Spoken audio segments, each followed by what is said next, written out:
Ngiyakwamukela ku-IsiZulu Lessons. I wish to welcome you to IsiZulu Lessons. I do hope that you are benefiting from these lessons that we bring to you. Should you have any question or questions, you may send them via an email that is given here, tutoring@bonibooks.co.za. Isifundo sesiZulu sanamhlanje sethulwa u-teacher of your lesson is brought to you by Teacher F, and Teacher F will always make sure that she uses both languages in order to accommodate all of you.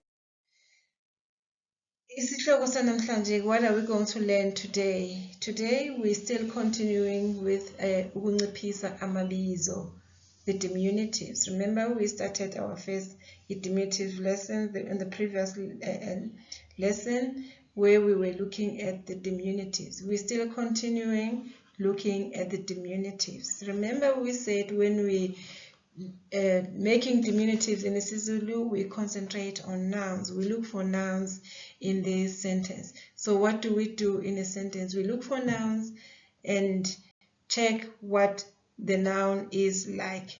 So what are we going to learn in our today's lesson? So we are going to learn ukuthi kuyini ukunciphisa, and uzokwazi ukunciphisa amabizo, uzokwazi ukusebenzisa izinciphiso emshweni. You'll know how to do or make diminutives, and you'll also know how to use them in a sentence.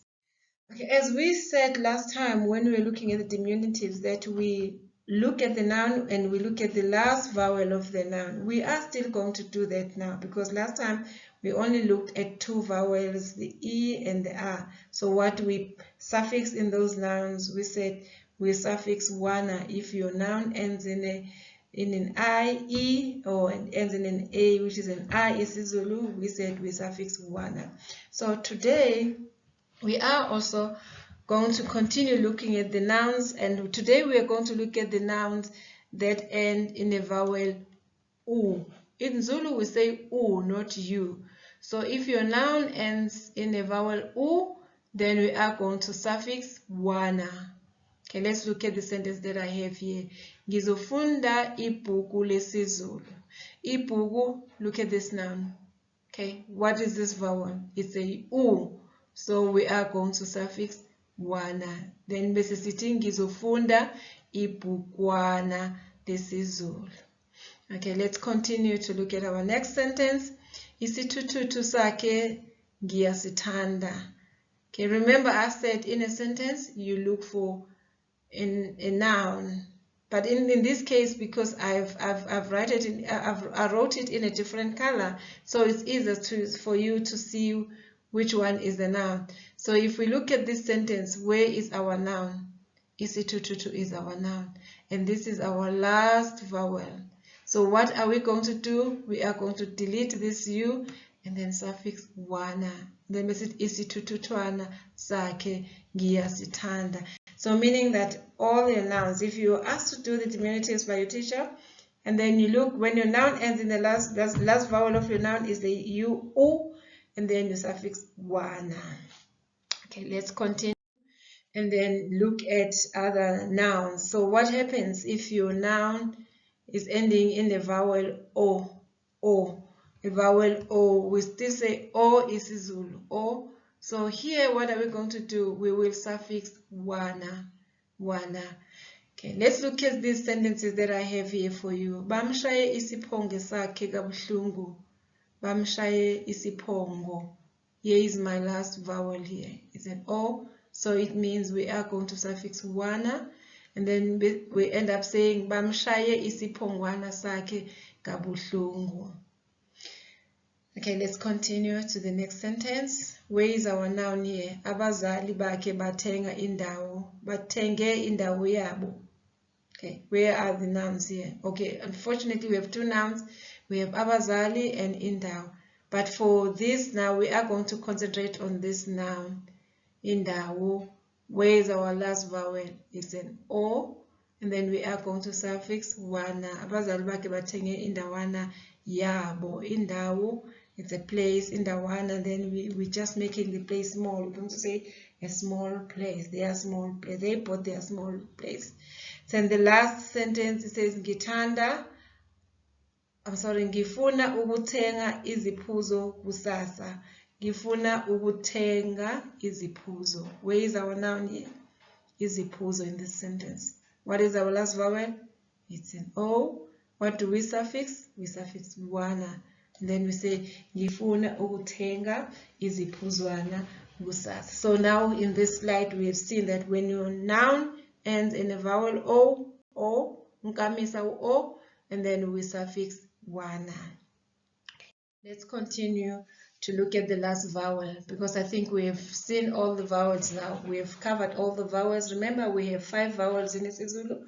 So what happens now if your noun ends in a vowel A, not E? E is English, but if you say A, uma ibizo ligcina ngo A, sijobelela with suffix ana.